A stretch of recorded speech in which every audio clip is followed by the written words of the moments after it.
Hello everyone, welcome back to the channel. आज के इस वीडियो में 7 अक्टूबर के करंट अफेयर्स को कवर करेंगे और इस वीडियो की पीडीएफ आप टेलीग्राम चैनल या फिर इंडो पाठशाला ऐप से अवेल कर सकते हैं।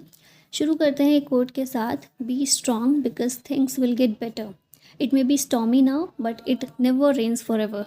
पूरा नेचर और पूरा यूनिवर्स मिलके हमें एक ही चीज़ सिखाता है कि हमेशा समय एक सा नहीं रहता है। बारिश के समय पर बारिश होती है, लेकिन उसके बाद गर्मियाँ भी आती हैं, फिर चेंज होकर सर्दियाँ भी आती हैं। हर एक मौसम को हम एक्सपीरियंस करते हैं और अपनी अपनी लाइकिंग के हिसाब से पसंद करते हैं। इसी तरह लाइफ में है, अच्छा टाइम भी रहेगा, बुरा टाइम भी रहेगा। इसलिए ज़रूरी है कि हर एक कंडीशन में, हर एक सिचुएशन में स्ट्रांग बने रहना। चलिए क्वेश्चंस की बात कर लेते हैं। What is the theme of world habitat day for the year 2025?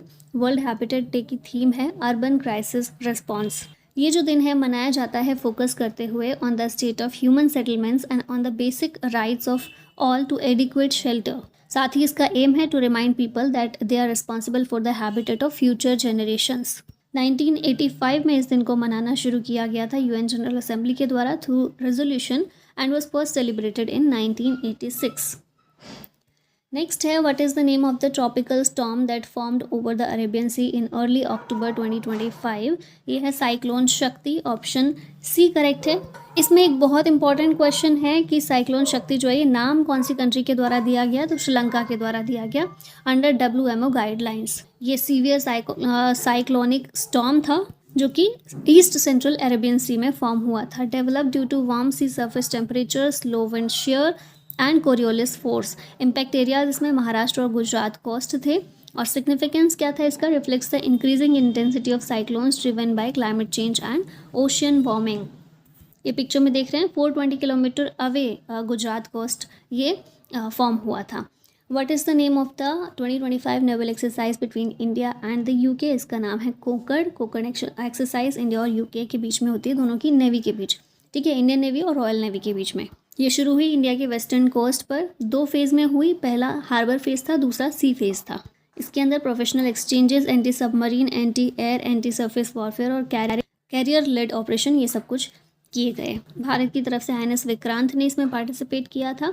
और इंडिया यूके विजन 2035 को ये स्ट्रेंथन करता है, स्ट्रैटेजिक टाइज को एनहांस करता है, interoperability and regional maritime stability को भी एनहांस करने का काम इस तरह की एक्सरसाइज करती हैं। अब यहाँ देखेंगे तो मिलिट्री एक्सरसाइज भारत की जो अलग अलग कंट्रीज़ के साथ में होती हैं उनको यहाँ पर दिया गया, मेंशन किया गया। जैसे वज्र प्रहार इंडिया और USA के बीच होती है। युद्ध अभ्यास भी इंडिया USA। ऑस्ट्रा हिंद ऑस्ट्रेलिया और भारत के बीच होती है। खंजर एक्सरसाइज भारत और Kyrgyzstan.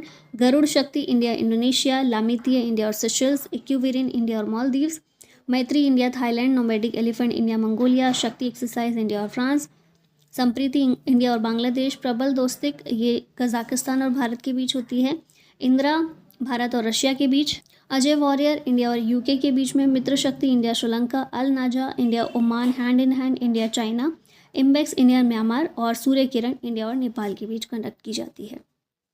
What is the name of the company that inaugurated its first all women operated central store unit at SECL's Central Workshop in Korba? ये कंपनी है कोल इंडिया। ऑप्शन सी करेक्ट है। कोल India ने इनाग्रेट किया है अपना पहला all women operated central store unit. ठीक है, इस चीज़ को अच्छे से याद रखिएगा। अब कहाँ पर इसने किया है इनाग्रेट? SECL का सेंट्रल वर्कशॉप जो है कोरबा के अंदर, छत्तीसगढ़ के अंदर। अंडर स्पेशल कैंपेन 5.0 के तहत इसने किया है। It is manage by 8 women officers led by miss सपना इक्का। ठीक है, सिग्निफिकेंस क्या है इसका? Follows SECL's earlier women operated dispensary in Bilaspur promoting women lead development and inclusive growth. Next यहाँ देख लेते हैं कोल माइंस भारत में कहाँ कहाँ पर हैं, कौन कौन सी हैं। झारखंड में देखते हैं झरिया, धनबाद में बोकारो, जयंती, गोड्डा, गिरिडीह, रामगढ़, करणपुरा और डाल्टनगंज। फिर वेस्ट बंगाल के अंदर है रानीगंज, कोल फील्ड, दार्जिलिंग, बीरभूम और चिनाकुरी। फिर छत्तीसगढ़ में है कोरबा, बिश्रामपुर, सोनहट, झिलमिल और हसद्वारंद। उड़ीसा के अंदर है झारसुगड़ा, हिमगिरी, रामपुर और तालचेर। तेलंगाना और आंध्र प्रदेश में है सिंगरेनी, कोठागुडेम और कंटापल्ली। फिर तमिलनाडु में है नेवेली। महाराष्ट्र के अंदर है काम्पटी नागपुर में। फिर वोनफील्ड, वर्धा, वलारपुर, घुघुस और वरोड़ा। फिर असम में है लेडो, मक्कुम, नजीरा, जांजी और जयपुर। मेघालय में है दर्रागिरी गारो हिल्स में, चेरापूंजी, लियोट्राइंग्यू। उसके बाद है माओलोंग और गैंगरीन कोलफील्ड खासी और जयंतिया हिल्स में। मध्य प्रदेश में है सिंगरौली, सुहागपुर, जोहिला, उमरिया और सतपुड़ा कोलफील्ड। ये सारी इंपॉर्टेंट्स हैं, एक आइडिया रखिएगा कौन से स्टेट में कौन सी है। What is the name of the conference in which India participated for its 68th edition? ये है Commonwealth Parliamentary Conference. 68th edition इसका ऑर्गेनाइज किया जा रहा है। कहाँ पर किया जा रहा है? बारबाडोस के अंदर। डेलीगेशन लीडर्स हमारे अगर देखें तो लोकसभा स्पीकर ओम बिरला जो हैं, ये जो भारत का डेलीगेशन गया है उसके लीडर के तौर पर गए हैं। और मेंबर्स में deputy chairman Rajya Sabha Shri Harivansh, MPs गए हैं, सेक्रेटरीज गए हैं फ्रॉम 24 स्टेट्स और यूनियन टेरिटरी। अब जो भारत से डेलीगेशन गया है उसके लीडर हमने देखे ओम बिरला। ये क्या करेंगे, इनका की रोल क्या रहेगा, ये एड्रेस करेंगे जनरल असेंबली को on the Commonwealth a global partner. ठीक है, इस टॉपिक पर ये एड्रेस करेंगे। And he will chair a workshop on leveraging technology, enhancing democracy through digital transformations and tackling the digital divide. Barbados में ये कॉन्फ्रेंस चल रही है। What is the name of the state where the first Namo Biodiversity Park was inaugurated in Alwar? ये है Rajasthan, option C correct है। राजस्थान का पहला नमो बायोडाइवर्सिटी पार्क इनाग्रेट हुआ है अलवर के अंदर। इनाग्रेट किसने किया? Union environment minister Shri Bhupendra Yadav ने। पर्पस है इसका, it will act as a green lung, enhancing air quality, biodiversity and environmental awareness. Focus इसमें क्या रहेगा? It will promote sustainable lifestyles, support climate action, and strengthens green infrastructure in Rajasthan. What is the name of the Indian Coast Guard exercise conducted for the 10th time off Chennai coast? इसका नाम है नाटपोल racks, option B correct है। Event क्या है? National level pollution response exercise, इसको बोल रहे हैं नाटपोल रेक्स। और ये जो एक्स है हिंदी में 10 होता है ना, ये तो 10th एडिशन है इसलिए 10 होगा यहाँ पर। ऑर्गेनाइजर है Indian coast guard of Chennai coast, इसको ऑर्गेनाइज किया जा रहा है। It will enhance marine oil spill preparedness and inter agency cooperation. 2 दिन के लिए इस एक्सरसाइज को किया जा रहा है। पार्टिसिपेंट्स कौन है? Central ministries, state governments, ports, oil agencies and over 40 foreign observers from 32 countries.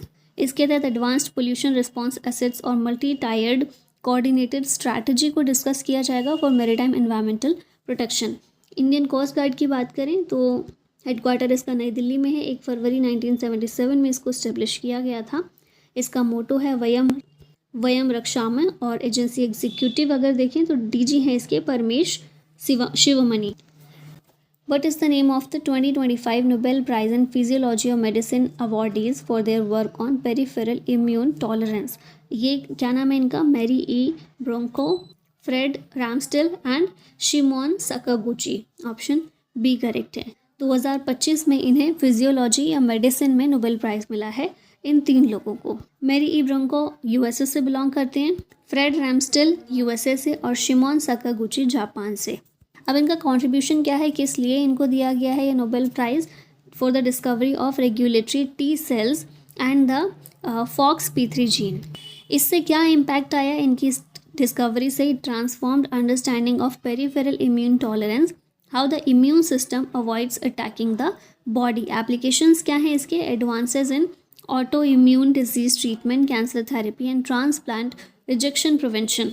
Next generation medical therapies में ये लैंडमार्क साबित हुई इनकी डिस्कवरी, इसके लिए इनको मिला है Nobel prize. What is the name of the event that began in Guwahati in 2025? इसका नाम है PWF वर्ल्ड जूनियर चैम्पियनशिप।